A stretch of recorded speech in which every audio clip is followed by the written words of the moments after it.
I got them heavy boobs, dance like dying stars. I got them heavy boobs, I can't run real far. Let me break down what I just said. Each of my double D's has the volume of a toddler's head. Not bitching about my boobies, they look super flying shirts. But if I swung them in your face, you'd be like, oh my God, that hurts. I'm blind, holy crap, I literally can't see. I have permanent retinal damage, I'm suing you and your heavy boobies. Heavy boobs, dance like dying stars. I got them heavy boobs, they each have their own memoirs. What you gotta know is that boobs may be where it's at, but if you cut them open, they're just sacks of yellow fat. Stuff falls into my bra, it's a little bit of a drag, but when I go to bed at night, it's like opening a Mary Poppins bag. Candy and pennies. As our cold open, what I've done is while looking up ASMR microphones to show an example, I found an ASMR microphone shaped like a human head with 2 ears that is in stock at my local photo and video shop that I could go buy right now. And I want you both to ballpark for me how much you think this human head shaped microphone costs. I'm going to go with $850. Okay. I'm going to go with $724. Actual retail price, $8,995 at B&H Photo Video in Manhattan, New York, USA. $8,900. I was worried I was going to be a little bit high, and instead I was an order of magnitude too low. You were, in fact, like you needed to the 10th power on your guess to get in the ballpark of this one. By my good God. I could buy a car. I could buy a used car for the price of this head-shaped microphone. I gotta see more pictures of this fucking, like, what, does it come with a body? Does it talk to me at night? Like, what is it? How do I mount the head? I know that is, could be an uncomfortable question, but like, how does it, no, it just sits on the ground, apparently. I think it would be really neat if it had like a skeleton as a tripod attachment. Yes, well, that's what you got to do. You got to buy one of those high school classroom skeletons and put this guy on there.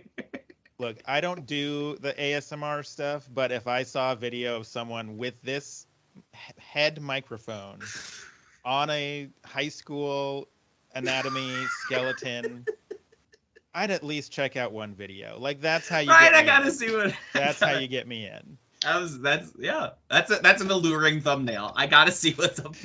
And I want to see the different like creative ways you could rig it. Like, I want to see skeletons in like silly positions and hung from different places. Absolutely. Like, I show up on my next film set, like, bring your own audio equipment, Kevin, and I show That's the boom mic. That's the boom mic.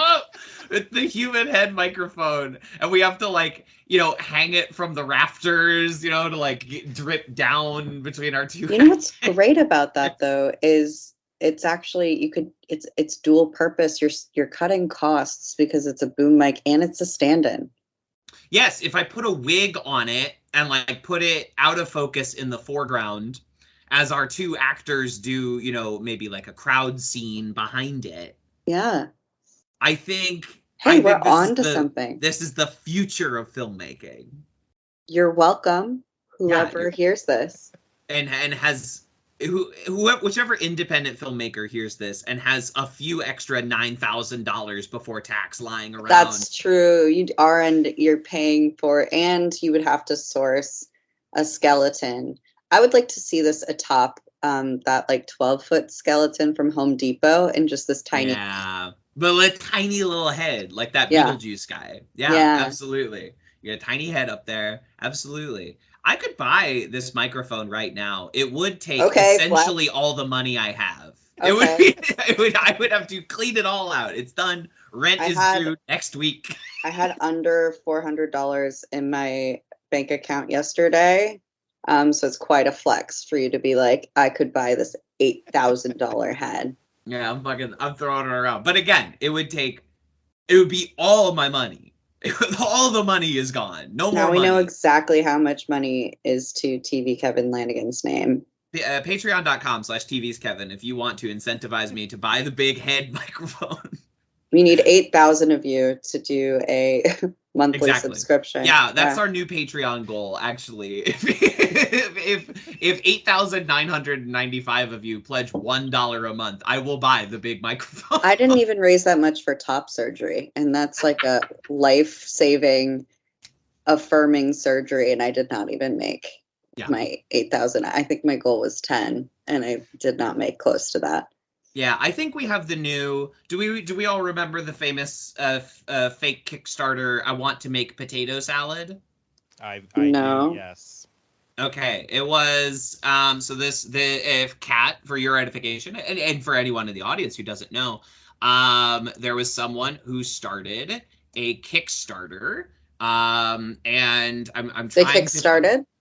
They started a kick, and was it on that like BlackBerry Messenger kick? Yes, they downloaded the app on their BlackBerry Messenger kick, and they found a beautiful glossy stock photo of potato salad. And the Kickstarter was called Potato Salad. Subject line, I'm making potato salad, created by Zach Danger Brown. Which you knew off the top of your head. Yes. I'm not looking this up. I'm not reading on a website. I am looking it up. I'm looking it up in the recesses of my brain, in my mental library.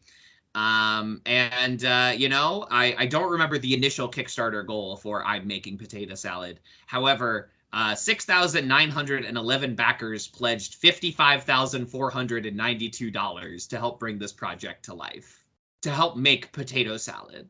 Humanity came together and helped a humble boy from Columbus, Ohio, make his potato salad. I both love that and so hate it. Yeah, I am of two minds about it, absolutely as well. I think Zach Danger Brown, if I remember correctly, essentially donated all of this money to charity. If at least according to Zach Danger Brown. Yeah, he did. He basically had a big potato salad cookout for a bunch of people and then donated the rest of it because he was like, this is so stupid, and everyone who did this is just outlandish, and I don't want $55,000 for potato salad. Think about your taxes that year. if you net in, because he didn't start an LLC, for his potato salad to help, with his taxes. He had an extra $55,000 hitting his bank account that year. If you don't donate that, the IRS will kill you. The IRS will send their goons and you will die. Anyway, how many head microphones could he buy with that potato salad money?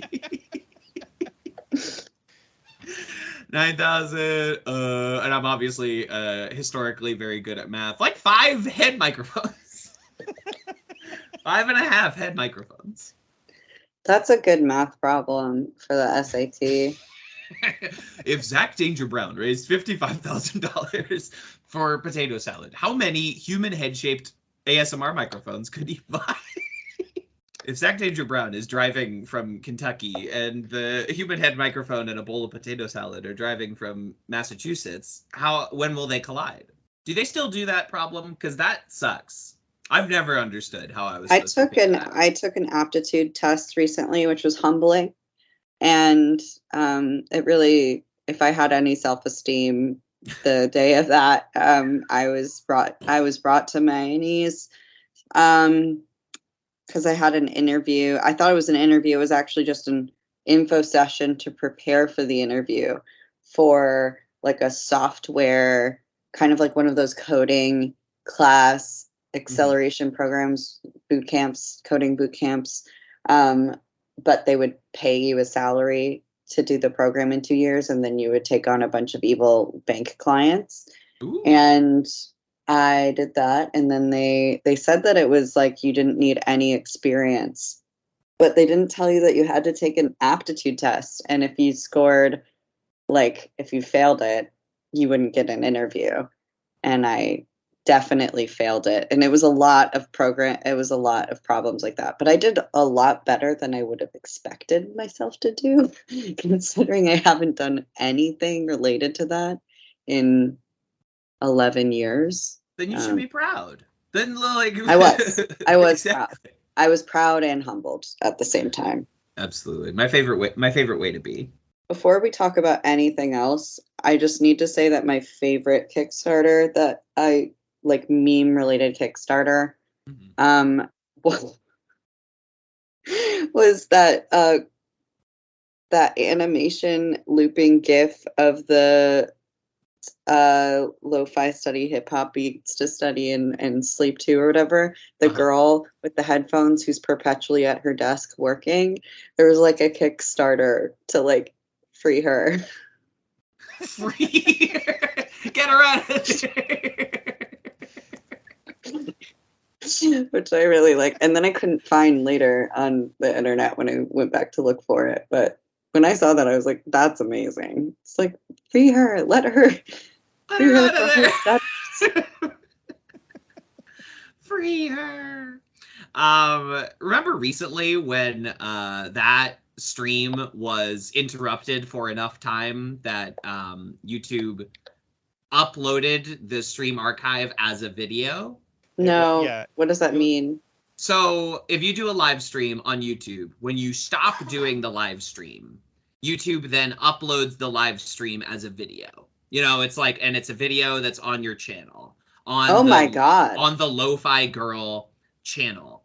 And this happened, it looks like it's actually happened a couple of times on the Lo-Fi Girl YouTube channel. So it was like years. I'm looking at it. This video is years long. I don't understand how to read this as a unit of time. The Lo-Fi Hip Hop Girl video that stopped streaming 3 months ago here is how you know, when you look at a YouTube video and it says like 14-53, right? Or like sometimes, you know, 1:14:53. This says 20,843:43:51. What does that mean?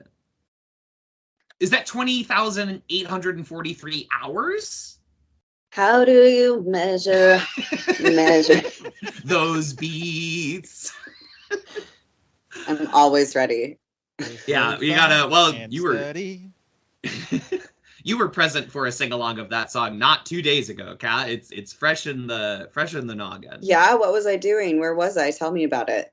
You were at Big Fish Small Pond, a local, the first occasion of a local New York show for former theater kids turned artists and comedians to perform a musical theater ditty for an audience of people on a Friday night at a free show in the back of a bar. A show where I did indeed perform a musical theater song. A show that I was not quite the opening act to. I was the second on, but I requested to go first because I'm like, you don't want me to go on after anybody. You want to warm up with me. You know what I mean? And yeah, I was there and I did perform. The first time I've sung in front of a group of people in over 10 years. It was so cute. I'm so glad. I'm so glad you liked it. It was so cute too. It brought me such joy. I felt like a proud dad. I've not watched the video of it that you sent me yet. Yeah, I wouldn't either. I'm like if it was too. Me. Yeah, but I'm gonna watch it eventually. I gotta upload. I simply must post. I always must be posting. But content. If anyone, assumedly by the time this episode goes up in a week or two, if anyone wants to watch a video of me singing "Never Ever Getting Rid of Me" from Waitress the Musical, you can at TV's Kevin Lanigan on the major social media platforms. And that's that. And this is, of course, Crazy X Pod Friends, a podcast where we work our way back through the greatest musical comedy television program of all time, Crazy X Girl Friend. The show is called Crazy X Pod Friends, not because we are ex-friends, but because we used to have a podcast. We still do, but we used to too. I am one of your hosts, TV's Kevin Lanigan, and I am going on strike until the Dream Ghosts get dental as part of their program.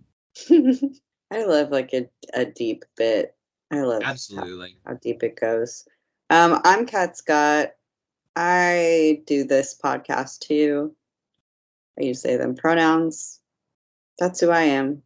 Perfect. And joining us, a first-time guest on the show, another beautiful member of the community podcasting community from the Good Morning Greendale podcast, Ben Mooney. Welcome to the show. Hello, thank you for having me. All the way from Portland, OR, with the greatest air in the world, the crispest, finest air on planet Earth. As of 2 days prior to recording this, we did have the worst air in the world for all major cities, which number was one. It was great. It's good to be number one. No complaints. My lungs were fine the whole time. They didn't complain once. I had great lungs, and I still do. My lung. That's, I think our parents' generation would perhaps look at that and be like, "Oh, you gotta toughen up your lungs." You know what I mean? Oh, your lungs need to have trouble for a little while. Builds character for your lungs. Yeah, exactly. It's just training for better lungs. That's what you do. You lift weights to get strong. You breathe smoky air.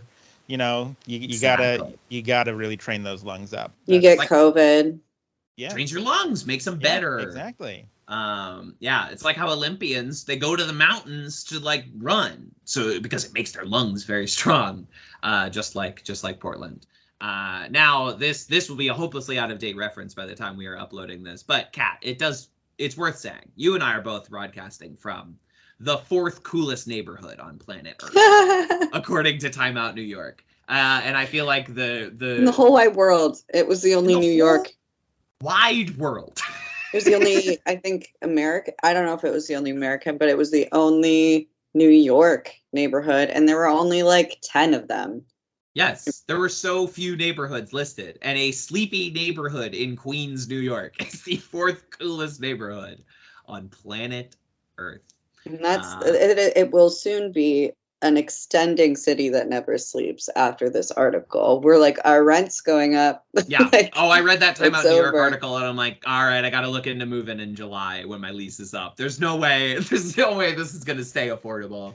They're building some large building across the street from my apartment. I will soon not be able to afford where I am living. It's coming. It's a matter of when, not if. Isn't that the way here?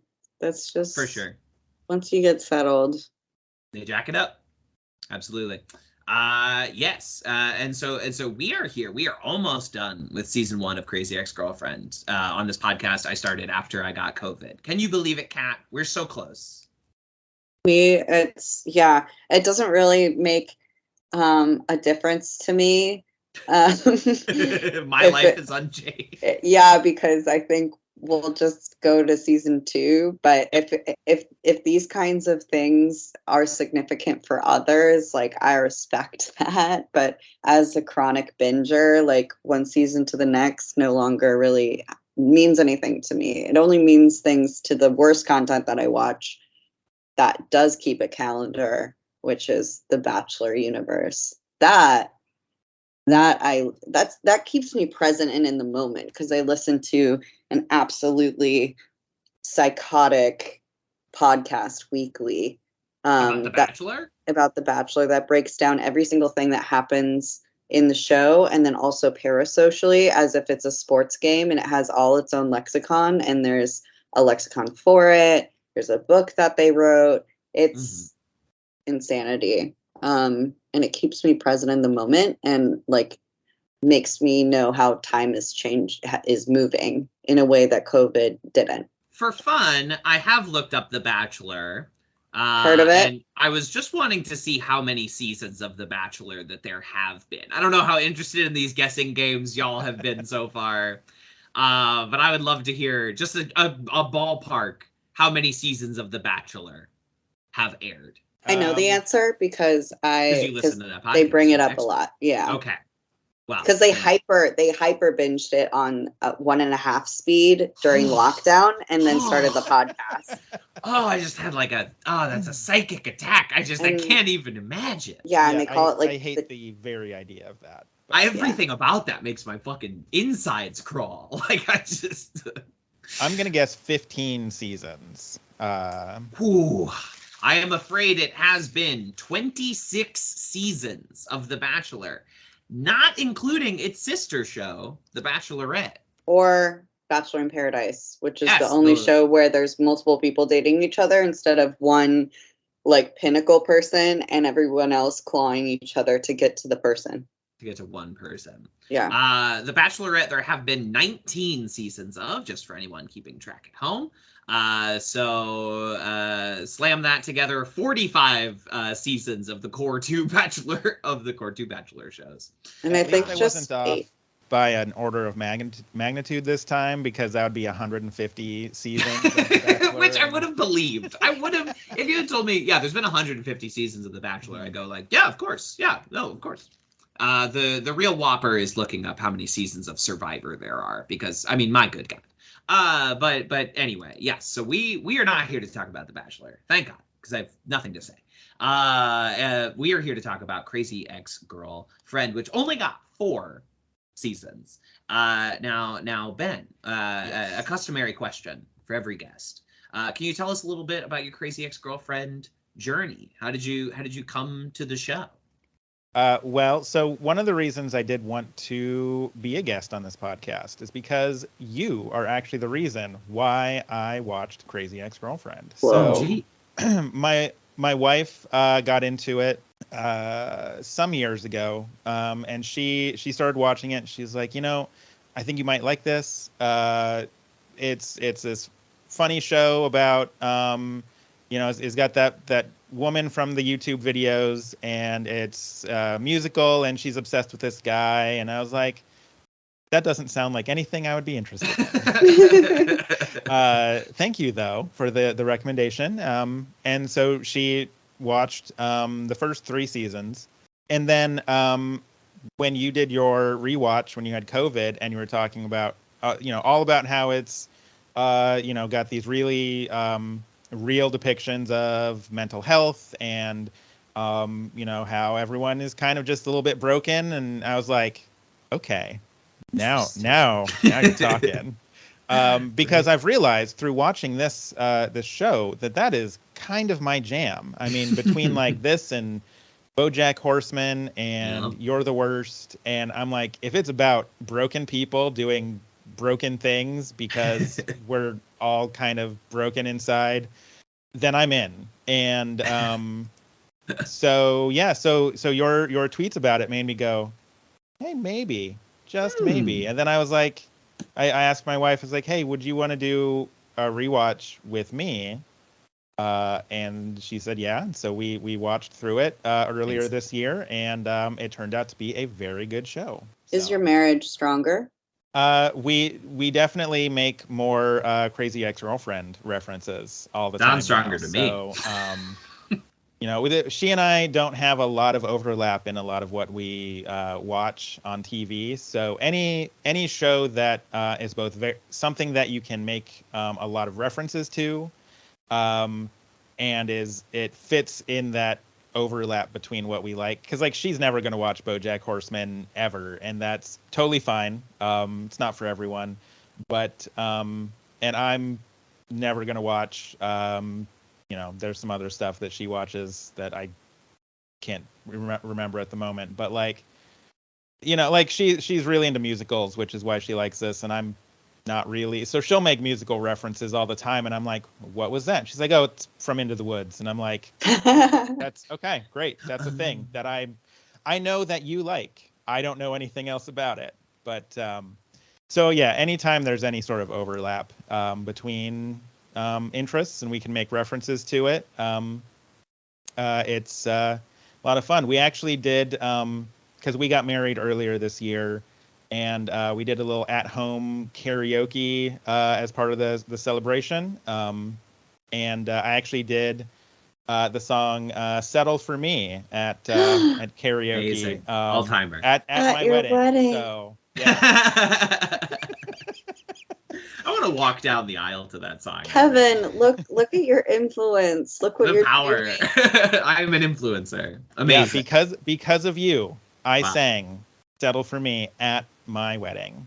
So That's a beautiful story to me, earnestly. Thank you. Thank you for sharing that. Oh, and a great argument for Settle for Me being the superior song, Yeah. of which I was resistant. But Yeah. I The can't. power it holds. Yeah, I can't fight a wedding song. Like that just If it impacted that much that the reception had settled for me. Absolutely. Yeah, I want Santino Fontana to sing that song as I walk down the aisle, I think. Is my new goal. Perfect. So we'll do a Kickstarter, see if we can get that. get Santino Fontana to perform at my wedding. Just that one song and then he can leave. You know what I mean? Like and we can either put him up overnight, or if he just wants to like fly in, sing, fly back out, we'll make it work, Santino. We're working around your timetable, buddy. Whatever you want. Perfect. So let's talk a little bit about our first epi of the day. Season 1, episode 15. Josh Has No Idea Where I Am. Directed by Steven Sushida, written by Rachel Bloom and Aline Broche McKenna. In this episode, we picked up right where we left off. Rebecca has just sat down on a plane to go back to New York to get her old job back. And in something that could truly only happen on a TV show, she happens to be sitting next to her therapist, Dr. Akopian, who purports to help her, although Rebecca has fallen asleep on the airplane, taken too many sleeping pills. And instead, she is sort of given a tour through her own subconscious by a quote-unquote dream ghost version of Dr. Akopian. I have always liked this episode quite a bit. I think it's a very strong episode. I usually have mixed feelings about like this kind of episode, where, I'm going to give you a tour through your whole life. Because sometimes, it can be really strong in like a Christmas Carol kind of way. Maybe I'm just sick of a Christmas Carol is part of I was going to say, Mhm. the frame is Christmas Carol, so it really just depends on how you feel. As Rachel being Ebenezer Scrooge. Yes. Back through her own life. But hey, if nothing else, the Dream Ghost song is a bop, is a complete banger. It gets stuck in my head all the time. And, when you bring in Amber Riley and Ricky Lake as the other two dream girls on the plane, really, really just ties the whole thing together. I can't remember the song without the melody of actual Dream Girls, so that's my only folly, is it's so close to it. It's so close. We are the Dream Ghosts. Yeah. And I'm only hearing Dream Ghosts, and the Dream Ghosts will never leave you. I mean, that is it's basically identical. It Yeah. really is. Like it is the closest this show ever comes to like plagiarism over parody. Like, you know what I mean? It's extraordinarily close. And it is the only real song in this episode. We almost always get 2 or 3. This is the only, unless you count Ahab, can't you see the whale is a metaphor? Like that is the only other song we really get in the whole episode. Which does introduce an idea I like, that they follow through on for the rest of the show, that when Rebecca sings diegetically, it's bad. She is not a good singer in real life. It is only in her flights of fancy that she has, Rachel Bloom's great singing. That's so voice. Interesting. I love that distinction. I didn't notice that. Or if I did, it was the first watch through a long time ago. Yeah. Wow. That's neat. I like that. I like when people make those decisions. I really like that as a choice, because like it really emphasizes just how much all of the singing and flights of fancy are all just in her head, and that you know, in this world of Rachel Bloom singing, like she's just, it's a whole different world, and it really helps separate out those two, and I think that's a really smart way to kind of do that. And then I do like how they, you know, kind of keep that going through the rest of the season. So yeah, absolutely. And it's a strong, you know, there's a lot more. She only has one song next episode as well, but maybe she was just, you know, like taking a little bit of a break, rest those pipes a little bit, do a little bit more dialogue, because, you know, she writes all the songs herself. She's obviously the lead character on the show. Like, yeah, maybe let Mercedes from Glee come in and sing a little song for a little while instead. They give Greg another one. He hasn't had one in quite a few episodes at this point. Give Greg another song. Yes, but this episode addresses some of the mysteries, the running threads that have been going through this show so far. Namely, Rebecca's dad, who is not such a good guy and definitely not such a good dad. But so hot. I love how much this guy fucking hates his daughter or is not interested. He's not interested. He's like a Alec Baldwin, Dennis Quaid universe dad. Uh-huh. Okay, in terms of looks and feel and mouth feel. Absolutely. It does feel like the sort of guy that like a mom is into. You know, like my mom loves the aforementioned Dennis Quaid, who like is a good looking guy, but is not a marquee idol in the same way a lot of other Hollywood actors are. So it's kind of, my mom loves Kevin Costner in the same way. It's sort of like an approachable level of man handsome. Like, obviously a good looking man, but also someone you could run into at the Subdivision barbecue, you know? Yeah. Yeah. It was hard to picture them together when they were the mom and the dad. It was hard to like picture an unbelievably mismatched pair of people. Yeah. Just like they don't really like, yeah, I can't really imagine how they got together. I do love a couple like that though, where you go, what's the story here? How did this happen? not even just for the surface level looks, which is stupid that you judge couples by how they look together, but like they're both attractive in very different ways. In ways that don't find each other. I don't know. They seem like from totally different worlds, you know, like as opposed to like Paula and her husband, where you're like, I get how these two people met and like became a couple. You know what I mean? Like this makes sense to me. But you look at Tova Feldsha and the actor who plays Rebecca's dad. I'm sorry, sir. I don't know your name. Sorry to this man. I don't get it. I want to know the whole story. I want to sit down and be told, how did you meet? Who approached who? Who thought this was a good idea? I gotta know. Not even a looks thing. They're just from different societies. Like they're from different worlds. It's just it's baffling to me. It feels like a couple that like trauma bonded. Yeah. It reminds me of couples who like got together over a shared trauma, like a war or an apocalypse or a zombie apocalypse or something.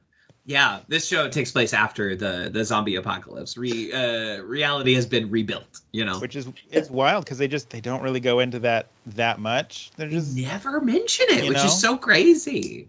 You'd think that'd be a bigger part of the show, but right. You know. But I guess it's one of those things where like, you know, you watch Justice League or something and you're like, I can't believe no one is bringing up that like a couple decades ago, like Pedro Pascal became a magic wishing rock and like almost destroyed the planet Earth with his power. But I guess we're all used to it in that universe at that point, you know? I feel like there'd be a lot of podcasts that talk about it all the time, like how there's so many podcasts that just tie everything back to how Ronald Reagan fucked everything up. Right. All the podcasts would be talking about Pedro Pascal becoming the magic rock just constantly. Something you kids might not learn in history class was there was a moment where Pedro Pascal granted everyone's wish on the planet Earth and it almost destroyed the whole planet. And that's normal for us now. That's an accepted, for them, that's like the triangle shirtwaist fire. You just read that in a history book and you just like, I don't even understand. I don't. But yeah, so we get the tour of Rebecca's dad, and then obviously you get the big Harvard theater class story with that big old jerk. Yeah, anybody get any like horrible flashbacks during this sequence? Yeah, I like the way that she peppers in her own lived experience, because it's really hard not to pull from having a theater background as a person. Like, it's hard not to reference that in your work ever, or improv. So I like the way that she is like, I did this, but I was pre-law, and my mom would be so mad if I took this. Like, finds ways to like insert her actual experience and stereotypes into this character who like is not a theater kid. Yes, and it gave me a lot of flashbacks, especially the fuckboy with the power issues, the control issues, and the scarf. That was a familiar character, that teacher. Right. I just, sometimes you see a character in something and they're a big old jerk, and then you're like, but I've met people exactly like this before. Met people exactly like the horrible director in this. Artists have such specific, I won't use the word trauma, but like such specific experiences with specific kinds of jerks. And I love seeing them reflected so perfectly on the screen. Me too. The Mrs. Darbus universe of theater teachers. It's nice to see also like the younger versions too, of like the younger, jaded, fucked up teachers. It actually made me I'm going to muse for a second, and then I'm going to disappear for 2 to 3 minutes, and then I'm going to come back. But it reminded me of, I went to London this summer, and I like self-inserted myself in this study abroad program because I wanted to get the full experience of what I was paying so much tuition money for at the institution that me and Rachel Bloom share. But I did a youth and drama program in London, and a lot of that program was all of us former theater kids who decided to return to teaching theater to kind of heal our own inner children and be the teacher we didn't have. And there were so many moments because we were working that same sort of like crazy theater day of like working from early morning to late night, doing rehearsals and process drama and creating like silhouettes with our bodies. There were many moments where we would get emotional and be like, oh, there's a healthy way to do this. There's a way to do this without like forcing children to like unearth trauma. Like kids feel held. We're not like playing weird psychological games on these kids. Like there's ways to do this. And it's also respected in the UK. It's not just like every theater teacher is some like sad washed up actor who didn't make it in New York. Like that narrative doesn't exist in the UK. And it was so refreshing. It was like a big weight to not be under the American government and the American capitalism for just 3 weeks. My mental health was the best it's ever been. And that's that. Kat is moving to foggy London town. I would like to. One day. Patreon.com/TV's Kevin. You kick me money, I'll kick Kat money. It's as simple as that, folks. If Mike comes first, then yes, $9,000 big head microphone, which is currently my Skype background. Then we send Kat to London town, which will cost, I think, less than the microphone. Absolutely. I think all told, I think it's easier to move to London than it is to buy this microphone. By the time this episode airs, I'm sure it'll be a dated reference, but there is an opening for Prime Minister right now, Kat. Oh, If you're interested in... And you don't know this, but I'm a nepotism baby of politicians. Political dynasty, yeah. Yeah. So I am the right choice. I know what to do.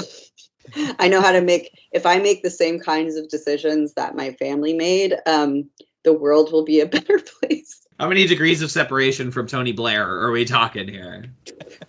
I come from a family of true war criminals, so this is all sort of a meme because they're canonically war criminals, and we can. It is canon. We'll chat on the side about who my family is. Absolutely. The fandom will try to tell you that they're not war criminals; they're just understood. But let us be clear: they're war criminals. Yeah, they're absolutely. they're not Trumps. I'm not a Trump, but it's not very much better. Great. I don't know, Ben. Have you done any theater? Were you ever a theater kid? I was not a theater kid. The fact that I even do karaoke now is like a thing that I was like, I'm never going to do that ever in my life. And then an ex-girlfriend of mine got me into it. I'm like, oh, actually, this is kind of fun. But yeah, never did theater. I was a band geek. Played clarinet for a bunch of years in middle school, and but then I went to school for art. So similar sort of vibes with a kind of different presentation of just a lot of weird drama and a lot of weird kids doing weird shit. So I've got that. But my wife was also she has a degree in theater, and she did theater tech for like 8 years, I think. So, there's some of that bleed over. I hear the stories. I hear the, I don't have any personal experience, but especially as the one who got me into the show, there are moments where she's you can kind of see her just nodding along, like, yep. Mm-hmm. So. It do be like that. Mm-hmm. Absolutely.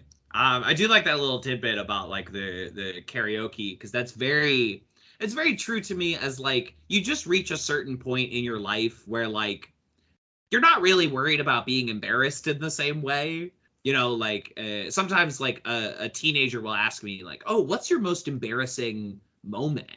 And I'm like, oh, I don't know. I've forgotten about all those like really embarrassing moments a long time ago. You're just not worried about shame in the same way.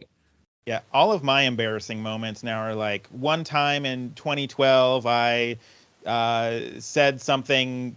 I said like, "Oh, you too," when a server had said, "Enjoy your meal," and I'm like, "Oh, that's the most embarrassing thing," and I'll never live that down. Yeah, but absolutely. Then, I'll go sing. I think probably the most ridiculous song I ever did at karaoke was "Detachable Penis" by King Missile, and nobody liked it by any stretch of the imagination. I finished that song and it was dead silent in the entire bar.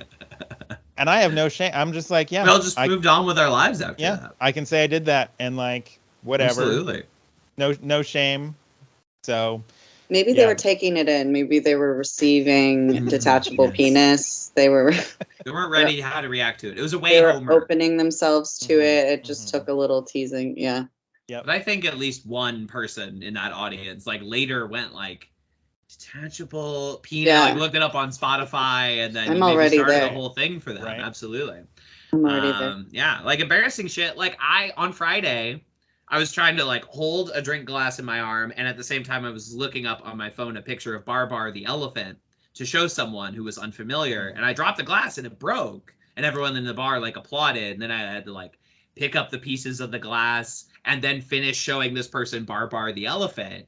And that's very embarrassing. A regular person would be very ashamed of that. I think the most embarrassing thing is how expensive that drink probably was. Yeah. Because it's New York City. New York City, and I paid for it.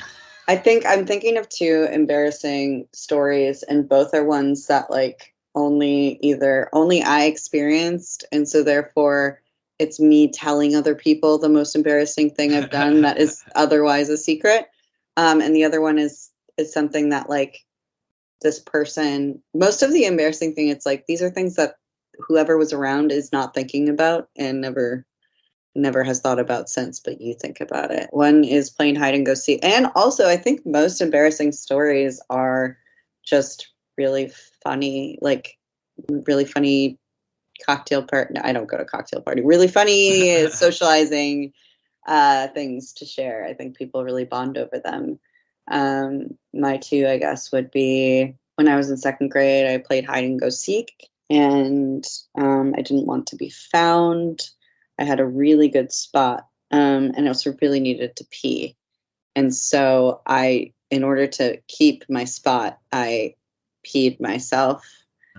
And was it worth it? Probably not. But in my kid brain, I was like, this is the spot. I will never find a better spot. I won't be found for hide and go seek. And then when I was found, my babysitter was like, "What did you do?" I think I tried to blame the cat, or say it was water or something. But it was classic kid very move. Clearly pee. Absolutely. Yeah. The second one is having my first. Most of I would say my embarrassing stories are anything I did when I was straight, because I just was clearly did not know what I was doing or had language for anything that I desired. So I was just sort of stumbling through this life. And I think I had my first orgasm when I was crossfaded at an LCD sound system concert. Yes. And it was the vibration from the speakers that caused it. And I had never otherwise experienced that before. And do you remember what song it was? And I don't remember which song. That's the crazy part of the story. I've gone back. I was too fucked up to really know what the song I was receiving was. And I would love to know. I would love if it was like the drop in Dance Yourself Clean. I think that's that would have been so impactful. Yeah. It could be anything. I just think it was so fun. I was at the event with my boyfriend at the time, and to be having that experience for the very first time and not be able to explain what was going on. And oh God, really funny, but also profound. Yeah. In other ways, very embarrassing. That's a beautiful story. I hope one day you get to tell that to Mr. LCD Sound System. I hope one day he gets to hear that story. Come on the pod, Mr. LCD Sound System. And then once I figure out the song, I'll sing it at my wedding. Yes. Good. There you go. Easy songs to sing. A lot of techno beats underneath it. You know what I mean? It was New York, I Love You, but you're bringing me down. Great. But yeah, anyway, good epi. I love the realization that we're reaching here with Rebecca. It's the real love or the friends we made along the way, except legitimate. One good banger song, and we're moving along. Although, we end on one of our classic little cliffhangers here, where Josh discovers a series of printed out photographs that Rebecca got of him, which that's weird. Are you getting sick of this though? I'm like, how many more realizations I feel like it's already been addressed that she's in love with him. I feel like kind of hitting a redundancy note at this point. Yes. Yeah. Which is a note we're about to stop hitting. We try to keep this podcast relatively spoiler free for episodes we haven't covered, but we're pretty close to the Rebecca Josh dynamic taking on a completely new face. I will say. We are about done with this sort of repeated beat. I think that's why they really have to drop it after this season, because we've done it. We've done it all. We've covered the whole territory. Right. Back to my my wife trying to get me into the show. I'm like, how much legs does a show have when it's just she's obsessed with this guy and keeps trying to get with this guy and he's oblivious, and she keeps it doesn't have a lot of legs. So, when you've done a whole season of it, it does start to wear out its welcome a little bit. But yeah, that's part of the reason why I was like, I don't know that that's an interesting show. But they wring a lot out of it. Absolutely, I think they get their premises worth. But yeah, it's about time where I, as a viewer, say let's move on. It's really after the you ruined everything, you stupid bitch with the rock through the window and the whole thing. You can't really top that. You've crescendoed it to such a point that you then underwrite an episode later. That we wax and wane back and forth. It's I don't know if you're in late period Scrubs, and I'm are we still doing will they won't they JD and Elliot, because like not incredibly into it in season 7 of Scrubs at that point. Absolutely.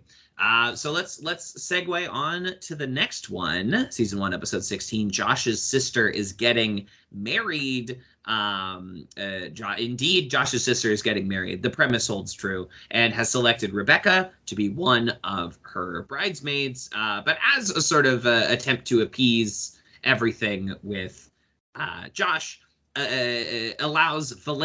suggests that Valencia be allowed into the wedding party as well. But some ill-timed machinations from Paula really ruin the whole thing and get it all tossed out. But don't worry, because at the end, she starts giving Greg some big old smooches. It's time. We're doing it. Rebecca and Greg. It's here. It's now. Absolutely. And this episode features such songs as I Could If I Wanted To, as sung by Greg. Clean Up on Aisle 4, sung by Marty, the grocer, from the second episode of this show. You remember, right? And the all-time club banger, Heavy Boobs. This is, I don't know, this is a fun one. This is a good one. We're pushing our plot lines forward, and you get like 3 songs in this one. You really get your money's worth out of this episode of Crazy Ex-Girlfriend, I think. Yes, I agree. Sorry, good. Awkward silence. It happens sometimes. Dead air is the only thing that I'm embarrassed by anymore. So. Oh, that's okay. I can cut all that out. You don't need to be embarrassed about dead air at all. That's very easy. You just drag across the Audacity timeline and hit that delete button. Perfect. Yeah. Boom, now we're professionals. Thanks, Audacity. Thanks, Audacity, for being free. Now, I don't know, Kat, do you want to reveal kayfabe? You didn't make it all the way through this one because I gave you a wrong time frame. Yes, but I do remember Heavy Boobs from our first watch years ago. And I do remember having heavy boobs. It's why I got rid of mine during the pandemic. So I guess that's my anecdote is I felt my boobs were too heavy during the pandemic because I didn't need to wear bras because I wasn't going out anywhere. And then I was like, these are heavy. I don't want them. And I got rid of it. Was an expensive choice, but now I have a designer chest simply because of the feeling that I resonate with this song. I connect with it in a lot of ways. Rebecca / Rachel is not a transmasculine, non-binary person. And I think that's beautiful that we can have the same shared experience across gender lines. Across gendered lines, across pronoun-based lines, absolutely. Apparently this is a song, if I remember an interview I read 7 years ago, this is a song she had wanted to do for a long time in her YouTube career. But it does involve a little bit of production value. You need to find like 4, chested dancers to dance alongside you. There's multiple like costume changes and multiple little sets. It makes sense that you save this for when you have when you got some CW money backing you up. Yeah, that must be really affirming. Absolutely. That you can do it. Compare this to music videos for like Fuck Me Ray Bradbury or You Can Touch My Boobies. It's just the money's on the screen, folks. You can see it. And all the things that she can fit under her boobs. Listen, it's a funny song. Listen, it's a fun song. We all enjoy it. We learned a lot. That's something that's something I miss. I miss being able to hold things under it, and I miss the extra pockets. People used to ask me like, "Oh, like what? Well, it must be really cool to have boobs." I guess people, primarily being men, have said that to me. Must be really cool. And those men did not question their own gender. I don't know. After asking that question. I don't know. But I did like the extra pockets, and I think it was also a conversation because sometimes when you have boobs, you fluctuate in boob size at random. Mm-hmm. And so you have to buy so many different sizes, and nothing about buying bras makes sense, which is part of the capitalist industry of them. They make it intentionally complicated so that you have to keep buying them. But sometimes when the sizes kept changing, I had extra pockets. And I thought all the time about, before I was an active addict, I would think about when I'm older and I can do whatever drugs I want, I know I'll be able to hide them in my bra because, or swimsuit top, because they have little padding inserts, and that's a great place to stash things. I also stashed Luna bars in my bra during the 7th grade camping trip because they dropped us. This sounds scary. They dropped us in the woods alone. I guess none of us were that far away from each other, but they wanted With us to nothing learn. but a knife to fend for ourselves. They wanted us to practice mindfulness as like 12-year-olds. Yeah. So they dropped us in the woods. They were really into like transcendentalism, Sure. like Emerson, like Thoreau. They put us in the dark in the woods. They gave us like a tarp and we just sat in it. We had to be with our thoughts and we didn't know for how long, and we couldn't see where anybody else was. And so I was like, fuck this. And I stashed a flashlight in my bra and Luna bars in my bra. And then I learned how to do the alphabet backwards. So I taught myself the alphabet backwards during that time. And then I just started panic belting Defying Gravity and other Wicked songs. And I guess I was not far away from the other students. So the counselors came up and were like, you need to stop doing this. You're actually much closer than you think to the rest of your Disrupting classmates. everyone's woods activity. It's really messing with the peace of Mother Nature. But that was my response to being alone, and it often is in solitude, is to sing musical theater to myself or aloud. Absolutely. I mean, wow, what a trip into the woods. What a night in the woods that must have been. Can you imagine being an 18-year-old and being like, "What are you doing?" to a 12-year-old? Like, Yeah, absolutely. Please. And Stop. when you're 12, that 18-year-old seems so world weary and wise, you know, like they know what's up, they know proper decorum. They're just like, what the fuck is this kid doing here? Shut up. They probably know how to use a compass. That was something we were supposed to learn on that trip, was how to use a compass. And it seemed like the 18-year-olds knew what they were doing. I was like, oh yeah, they could probably like skin a bear, they could start a fire, like they know how to do it kill all. a bear, they know how to clean it. Absolutely. They know what that's some Red Dead Redemption shit that those 18-year-olds were onto. Yeah, those kids that were like those kind of people that read the Hunger Games and was like, oh, sounds cool, we should do that. I was that kid. I also buried a resentment for years and years that came out later when I was doing 12-step work for my recovery. The last person on my resentment list. So the 12 steps isn't just like colloquial. There actually are 12 steps that you do in order. Mm-hmm. And the 4th one is your resentment list of everyone in your life, and then your fears, and then your part in it. And it's a very scary prospect to getting sober for a lot of people, is this particular step. But the last person on my list was Jennifer Lawrence, because of everyone in my life, Jennifer Lawrence, who I've never met, I was in Missouri like my whole life, and I resented her career because when I read The Hunger Games, I thought I would have been a great Katniss, but I had seen her in Winter's Bone and was like, if I don't get to be Katniss, she should be Katniss, but no one's going to think of this because no one knows who she is. And then she became Katniss, and I was like, wow. Oh my God, I'm never going to make it in this industry. I have too much intuition. That. Yeah, that's The Hunger Games in relation to my life. That's like a game. So you're really wishing you were from like District 1, 2, 3, and we're ready to just like pop off on Jennifer Lawrence there for a minute. I wanted that. I wanted that kid trauma of trying to like kill my peers and really reckon with that, and like kind of reckon with mortality in a way that like no one else could. I don't want that now. I don't want that now. That's good. That's healthy. But my teen angst, I think. Well, yeah, teens want the worst things in the world. You can't hold all of that against teens. There's just so many chemicals pumping through their body at all times. You gotta hold that against the teens. But nothing says to me that the human race is plagued with protagonist like energy for themselves than wanting to participate in the Hunger Games. Thinking that of the 20 some odd people dropped in there, they're gonna be the one. They got it. They're gonna be the one.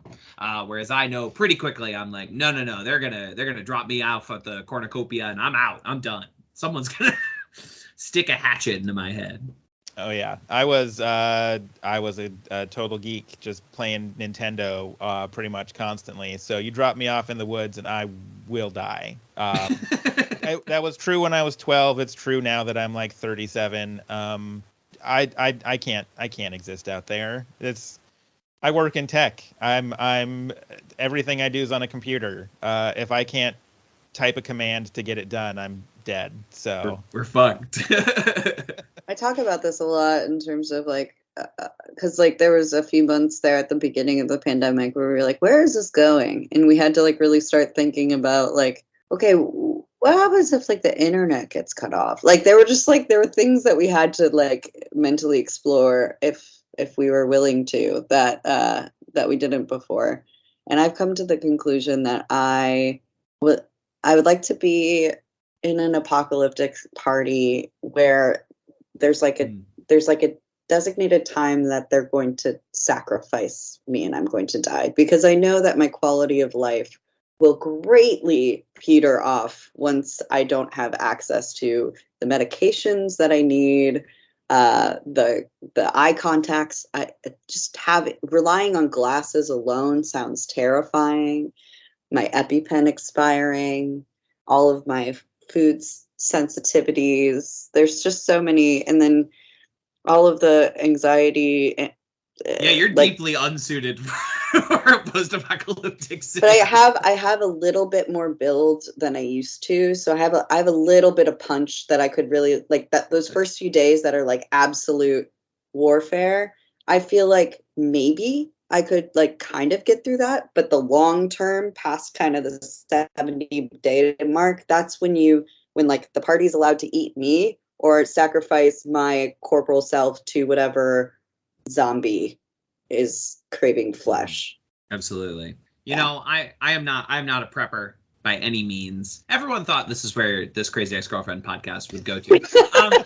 I'm not a prepper by any means, but sometimes you look at the news and you're like, I gotta really start thinking about like what my function will be after society collapses, right? You're like, what skills should I start learning now? You know what I mean? And I've started thinking about a couple things that like we could really come back to with me. My dream job in the post-apocalyptic scenario would be, you know, the sort of like essentially run like a huge greenhouse sort of operation. Yeah. And I would be a weird, pretty like unkempt, squirrely guy you would go visit when you needed like tomatoes and be like, yes, traveler, welcome. Welcome to my greenhouse. I think that would be very fun for me. Or the only other thing I can think of that I'm like, yeah, we'll need this is like I could be, I think, your post-apocalyptic bartender, but everyone respects me too much to ever like take a swing at me or try and rob me. You know, it's like, no, there's a code of honor and you simply don't rob Kevin's place. I think I could be the guy in the apocalypse. I'm always standing there and I'm washing a little glass with a little rag and I'm like, hey buddy, what's your story? Did you find any water today? You know, what's going on? What would your signature post-apocalyptic cocktail be? Ooh, that's a good question. I mean, you know, post-apocalyptic cocktails, we're really gonna have to get creative with like, is this safe to drink? You know, and I think we could find there's so much of this stuff left. Like, what's the okay amount of Windex to drink? Can we like spritz that on there for a little flair? You know, kind of like light up your beverage a little bit, just like a little. I think humans will grow accustomed. Whatever, like thousands and thousands of bottles of liquid at the CVS that are like no longer functional in a society where like we're not really polishing floors anymore. Mm-hmm. You know, like what can a little bit of floor polish really take a cocktail up to the next level, I think, is what I'm going to have to get creative with. Okay. Well, you'll have time, you know, there's nothing else really to do Exactly. other than cower in fear and, you know, yeah, great Crazy Ex-Girlfriend podcast. Absolutely. I don't know, Ben, what's your post-apocalyptic thing? Do you think you're going to make it or So I do play a few instruments, kind of mediocre. So like as long as there's like guitar strings still available, I think maybe you could keep me around as like a entertainer of some sort. Sure. The moment that last guitar string snaps, though, I'm next up on the chopping block. I got nothing else. I can kind of knit a little bit, but not enough to like I'd have to really between all my guitar playing, I'd have to get really good at knitting, because right now I'm very slow and bad at it. But I can kind of do it. So like that's a jumping off point, and maybe I can make post-apocalyptic sweaters or whatever. Yeah, that's valuable. That'd be great. Yeah, we're gonna need those. Absolutely.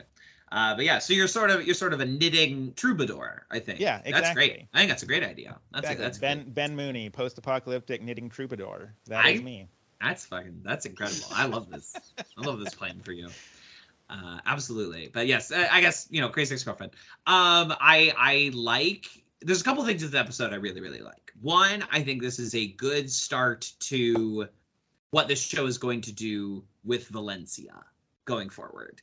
I think that is a character who serves a particular function on the show up until this point.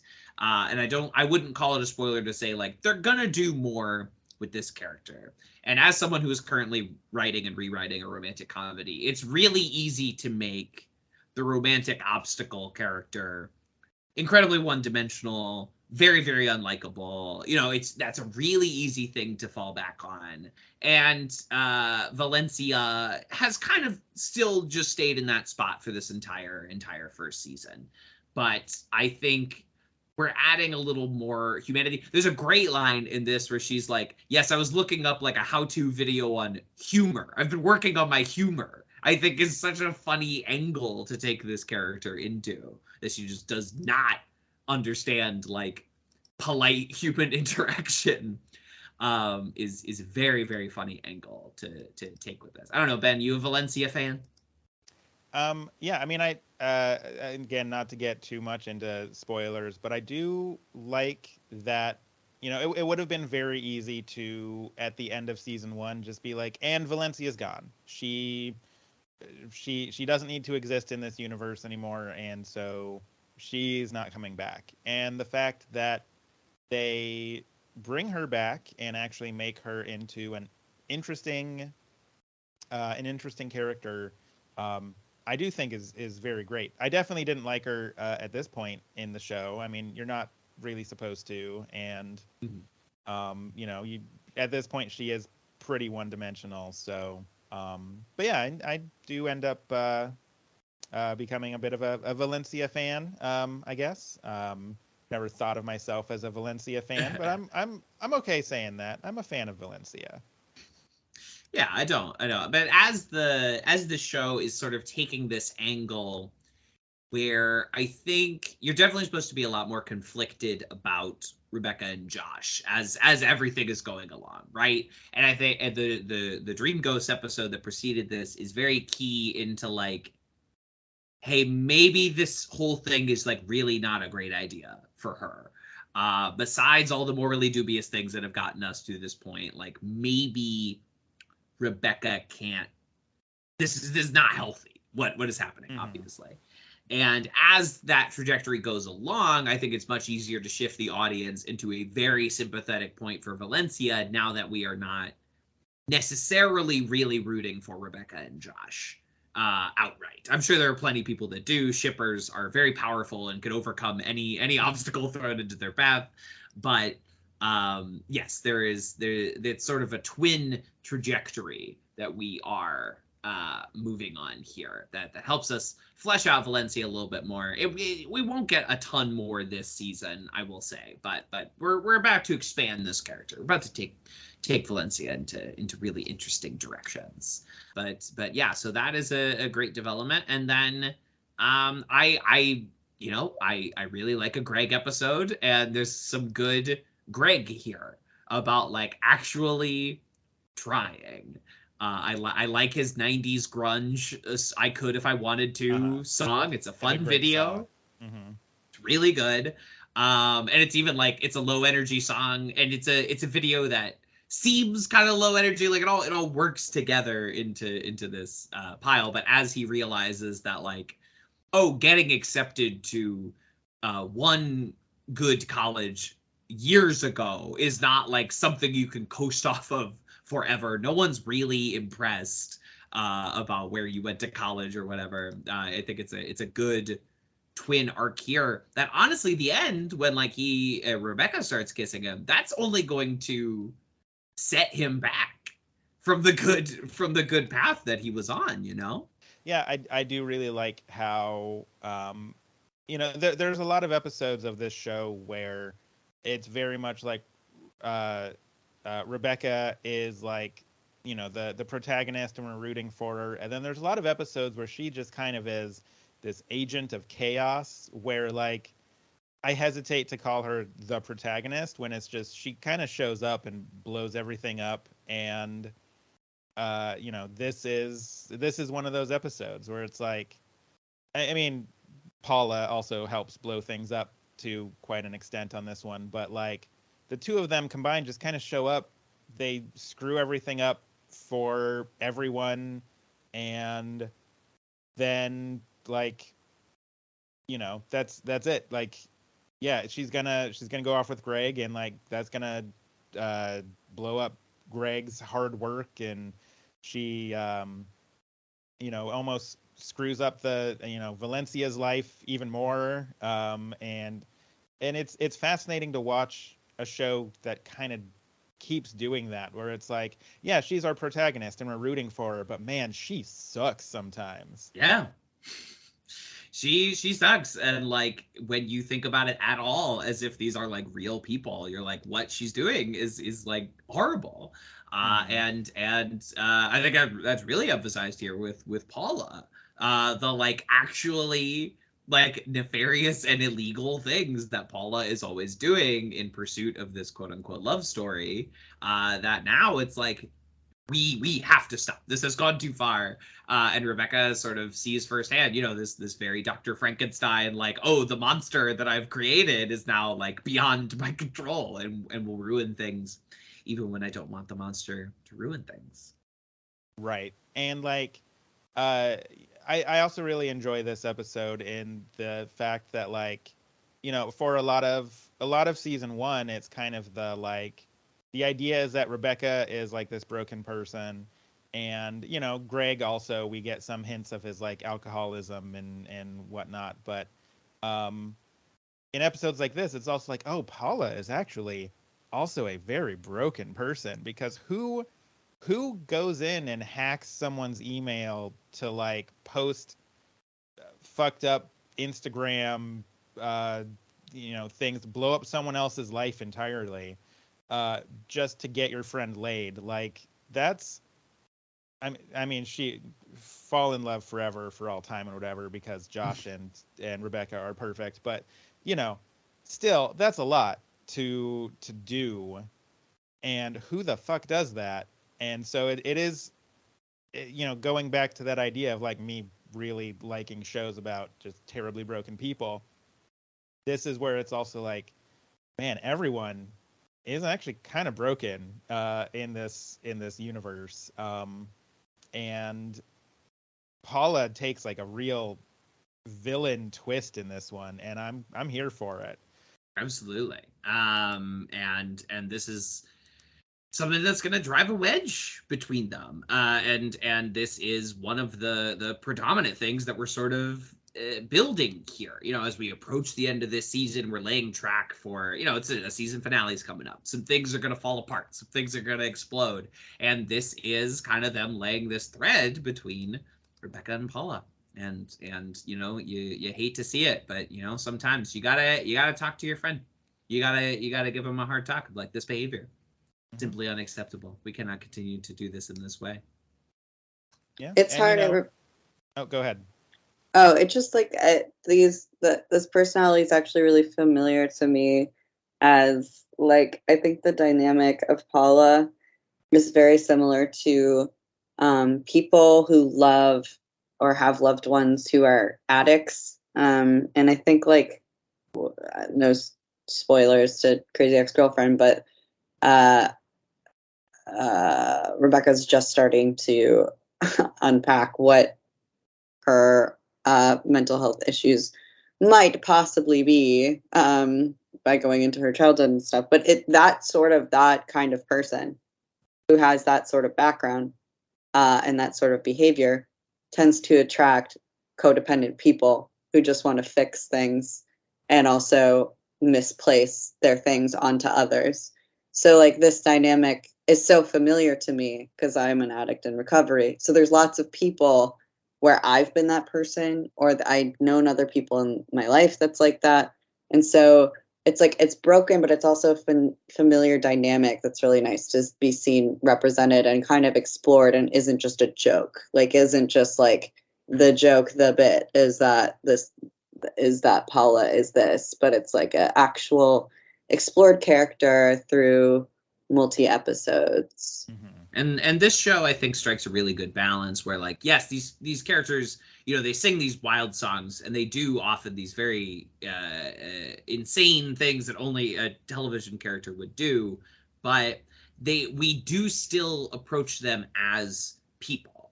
They are not, like, their behavior is still held to account of like how we would expect a real person's behavior to be held to account. The show shares our morality, whether or not, you know, we find, you know, Paula's various schemes entertaining. And yes, I think this is a good, important, like, reproachful step here.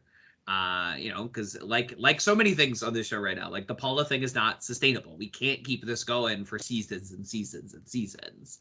The Rebecca and Josh thing is not sustainable. But, you know, at the same time, you have Rebecca and Greg both reaching these points of realization. You know, with Greg with the grocery store lad.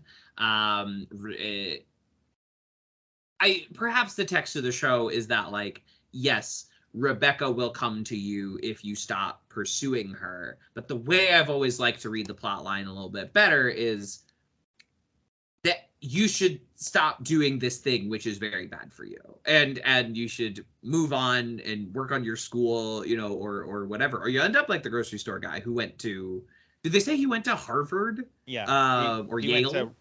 He went to Harvard, just regular Harvard. Went to regular Harvard. Not the Harvard of the South or the West or the, you know, he went to Harvard, you know. Went to regular Harvard. Boston. Right. So it's like, you know, Greg should be learning the lesson here of like, sit down and apply yourself. And Rebecca from last episode should be learning the lesson. You know, she partially learned it because she does say like, hey, Josh, get out of my apartment. Like, leave. We can't keep doing this. You should be with your fiance. And your sister around her wedding time, you know?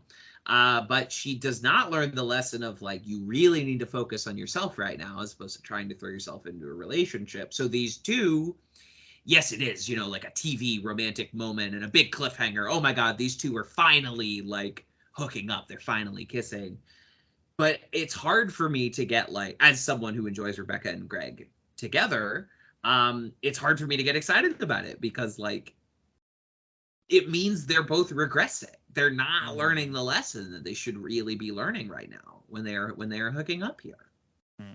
It's like when you've got a friend who starts dating someone and they're just so happy and you're like, oh, this is not going to end well. It's not going to work. But you can't be like, cool, you fucked up. You got to be like, I'm so happy for you. This is great. And you know it's going to go wrong. Yeah, Kevin really explored that dynamic in one of our first projects together. Kevin, what was that again? What was the name of that? And what did you do for that? I don't... Mike and Summer, right? Oh, yes, of course. That was my famous romantic comedy web series, Doomed to You, about two very toxic people who were a very toxic couple that all their friends hated, and they broke up. And everyone finds out and they throw a big party. Like, finally, these two are done. But then these two essentially start hooking up again out of spite to throw it back in everybody's face. All 5 episodes streaming now on youtube.com. You can watch it, the whole thing in like an hour. And I'm still very proud of it. I co-wrote co-starred, co-directed all 5 episodes of that. Yes, and I find, you know, those noxious combinations of people to be very fascinating. The rom-com I'm working on now is less acidic, is the term I keep using. I'm trying to play it much more like down the middle while still trying to keep it like interesting and not just like this rote thing. But yeah, and of course, Kat, we met on that set of that web series, and then we became friends, and I did your radio show about show tunes, and you worked your way up into a prime friendship. Oh, and a prime friendship. I would never describe friendship with me as a prime friendship. I would. Oh. Yeah. Well, that's nice. I help out on trivia nights. You know, I know a lot of weird things. I know that the CW used to be the UPN. I know a lot of weird things. You take me places like Florence and wrestling with your $8,000 to your name. Absolutely right. Yeah, with my head microphone money, we're gonna go see some wrestling in New Jersey. Which people around these parts of New York, they have some nice things to say about New Jersey. New Yorkers love New Jersey, classically. I think people will be really impressed with our activities. And Doom Tea, what made me think about that is that my little role in the web series later was doing like an infomercial, like you do for antidepressants, of like, my life was so hard, but then I did this. Yeah. But instead the premise was like Mike and Summer getting back together. And ruining my life is making me depressed. Is ruining my life, and I need a medication. And it was like all of the kind of stock shots of like whimsical, whatever, like flying through a field and walking your dog and stuff. Sitting in parks, yeah. Yeah. Talking about how Mike and Summer literally made your ass hurt. Yeah, absolutely. Yeah. Yeah, I remember. Yeah. I've been in rooms multiple times where you pull up just that cold open to episode 3, and people are very confused. Yeah, one, because they're like, who is that? Because that was my girl you look face. very different. Yeah, absolutely. And my voice was different. There were a lot of differences in that. But also, I think of it as my reel. I'm like, oh, you want to see one of my great performances? Here's my fake infomercial from Kevin's web series. Check this out. Sans context. Check it out. Yeah, that's true. I guess the context kind of is what makes it. I still like it. But comedy doesn't need context. I have a bunch of. I'm not gonna dox any of my dear friends, but I have a bunch of people in my life who I feel like are in those relationships, and I don't say I'm very happy for them. I say like, I'm happy, you're happy, and sometimes I set boundaries where I'm like, you've come to me so many times asking if you should break up with this person. You know my answer. We're going to have to talk about something else because like, I can't keep doing this. My platform when it comes to my friends' relationships will always be, I will not offer my opinion unbeckoned. I will not, say like, hey, I don't really like your girlfriend or whatever. But if you ask me, I will be honest. I won't try and be brutally honest. I won't try and like stick a knife in you. But if you ask, maybe you want to know. And then they won't listen to me anyway. It's not like they take my advice to heart. Yeah. And then like 8 months later, they're like, "Oh, you were right." And I was like, "I'm aware that I was right." Yes. You can tell on my face. Prime friend. Prime yeah, friends. Exactly. I subscribe to the Prime membership for this kind of honesty. Wow. But Kevin is friends with Kevin does the community podcast with one of my exes who I think is a good person. Sometimes great people aren't meant to be life partners. Just doesn't work, Yeah. Just 2 lost souls swimming in a fishbowl. Anyway, anything else to say about these episodes of Crazy Ex-Girlfriend? Covered a lot of ground here in the last 90 or so minutes. No, I think they're good. I think Dream Ghost should get dental. Yes. I think that's very important. A lot of health conditions do start with gingivitis. So this is true. It impacts the whole rest of your body. Absolutely. I was actually Googling today because I want to fix my overbite so that I have a more pronounced jaw. And I've been trying to Google different ways of doing that. And it is incredibly expensive no matter which way you go. And I'm pretty sure my dental won't cover any of it ever. Orthodontics, jaw surgery, all of the above. I think really just even a dentist appointment would put me out right now. So I'm going to have to be an influencer before I fix that particular cosmetic feeling. Absolutely. Yeah, there's a lot of things in my life where I'm like, maybe I'm going to have to like become suddenly very successful before this happens again. Yeah, you know? Exactly. Absolutely. Maybe I have to be an impressive indie film director before I am able to date again. It just seems, it's just like that. I'm looking at the data, and that does seem to be the case. I'm just that seems like the next logical step. Absolutely. You can bring them over to look at your microphone head apparatus thing, and then they'll be like, wow, this guy's got money. Yeah. Leaving the price tag on my microphone head. $8,000. So this guy's got microphone head money. Okay. Absolutely. Perfect. Beautiful. Wonderful. All right. So that'll about do it. Ben, thank you for joining us. Why don't you tell the good people where they can find you and remind them where they can hear you? If you want to follow me on Twitter, I am at Ben_etc. It used to just be ETC, and then I had to change it because everyone thought I was doing cryptocurrency because of Ethereum or whatever. And I was like, shit. I was getting so many like random direct messages like, "What's the current price on Ethereum Classic?" And I was like, changing my name. Thank you. Ben _etc. all spelled out. I do a couple of different podcasts. As mentioned, I'm on yet another community podcast. There are dozens of us. That is Good Morning Greendale. You can find out more about that show at goodmorninggreendale.com. And once that's over, previous to that podcast, I was on a Futurama podcast called Back to the Futurama, which will be returning because Futurama is returning. Wow. For some reason. It's astounding. So you can check that out. And when I actually have the time to do it, I do yet another podcast called Ring My Bell, which is all about both Taco Bell and masturbating. So it's pretty much... I love both of those things. I have been a guest on that very podcast. Exactly. No way. You were on last year for the first annual Wanksgiving episode. That's right. Wanksgiving. So yeah, right around my birthday, it was a whole thing. I try. Only a handful of episodes out for that, but if you want to listen to people talk about what they love about Taco Bell and jerking off, that is the podcast for you.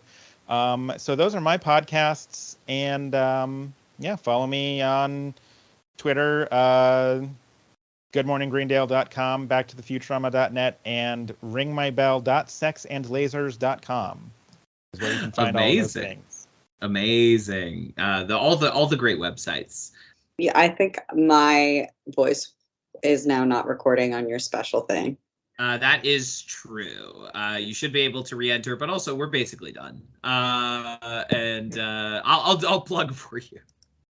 Yeah, I'll ADR it later. But yeah, plug for me. Perfect. Kat unfortunately has died, but if you want to follow their Instagram, Kat Scott Online, of course, that is the place to be. And I am TV's Kevin Lanigan on all the stuff, and Advanced Media Studies is the other show that I do. But if you're listening to this, you probably already knew that. I probably didn't need to tell you. And we'll be back next month to finish out not only the year, but also the first season of Crazy Ex-Girlfriend. Amazing. We did it, Joe. I guess we haven't done it yet. I guess we can still fuck it up here before the end. A podcast cancel get into a huge friendship ending fight that ends this podcast, where we do indeed become ex-friends, as the title of the show suggests. But until then, Focus on your studying and give the dream ghost dental. They should not have to pay out of pocket for cleanings. You know the trope in storytelling, it's our norm. When a person's in trouble, a manifestation of their subconscious appears in the form of a dream ghost. Giving advice you kind of already knew. I'm a dream ghost. I'm really just your mind working things through. It's not clear if I'm hallucinating or actually magic. Let's leave it vague, it's more interesting that way. I'm gonna take you on a journey through time and space. And in the end you realize you knew the answer all along. Honestly, it's a bit of a waste to be a dream ghost. Dream ghosts. We're all the dream ghosts, helping people on this plane. We're also dream ghosts. Dream ghosts. While you're all asleep, we'll sing the refrain. It'll never be clear if we're hallucinating or actually magic. And we're all women, 'cause this job doesn't pay so well. Wow, so there are a lot of dream ghosts. Yeah, a lot of people on this plane are having predicaments. This guy